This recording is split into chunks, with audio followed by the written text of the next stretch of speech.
আসসালামু আলাইকুম।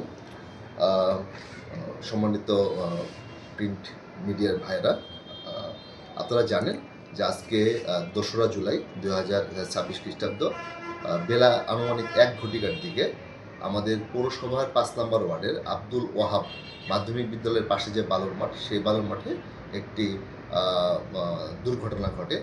দুর্ঘটনা বলতে আসলে এখানে একটি মারামারি ঘটনা ঘটে এবং সেখানে একজন লোক মারা যায়।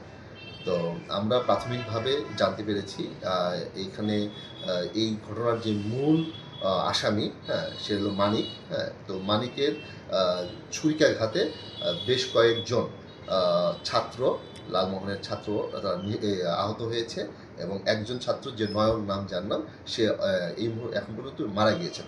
বাকি দুজন আরমান এবং আশরাফ, তারা খুবই গুরুতর আহত অবস্থায় আছেন এবং তাদেরকে আপনার ভোলা এবং বরিশালে রেফার করা হয়েছে। তো এই ঘটনা শোনার সঙ্গে সঙ্গে মারামারি ঘটনা শোনার সঙ্গে সঙ্গেই পুলিশ এখানে রেসপন্স করে এবং রেসপন্স করে সেখানে যে এই ঘটনার মূল আসামি মানিক, সেই মানিককে আমরা গ্রেপ্তার করতে সক্ষম হই।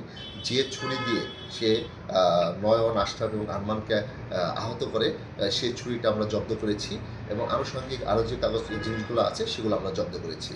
এখন বিষয়টা মূল আসামি আমাদের হেফাজতে আছে এবং আইনানুগ যে প্রক্রিয়াগুলো, মামলা সহ আইনানুগ সকল প্রক্রিয়াধীন অবস্থায় আছে। আমরা যে ব্যক্তি নয়ন মারা গিয়েছেন তার শ্রুতল সম্পন্ন করেছি এবং লাস্ট পোস্টমর্টমের জন্য পাঠানো হয়েছে।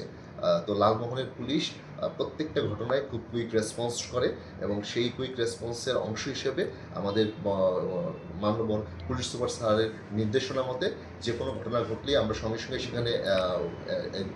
সেখানে অ্যাটেন্ড করি এবং আমরা যত দ্রুত সম্ভব সেখানে আইনি সহায়তা প্রদানের চেষ্টা করি এবং সেটাই অংশ হিসেবে আজকে ঘটনার সঙ্গে সঙ্গে পুলিশ রেসপন্স করেছে এবং ঘটনার যে মূল আসামি তাকে পুলিশ গ্রেপ্তার করতে সক্ষম হয়েছে।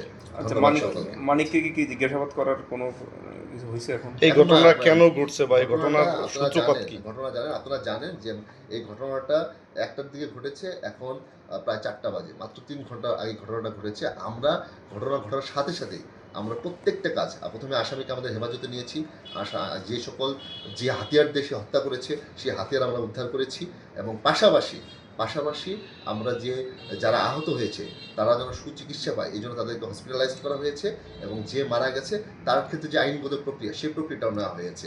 এখন আপনার আমরা এটা নিয়মিত মামলা রুজু হবে এবং নিয়মিত মামলা রুজুর পরে আমাদের নিয়মিত তদন্ত, সে তদন্তে আর বাদবাকি যা আছে সেটা প্রকাশিত হবে। আমি এটুকু বলতে চাই যে কোনো ঘটনা ঘটলেই লালমোহনের পুলিশ কুইক রেসপন্স করে, এটার ক্ষেত্রে তাও ব্যত্যয় ঘটে নাই। ধন্যবাদ সকলকে।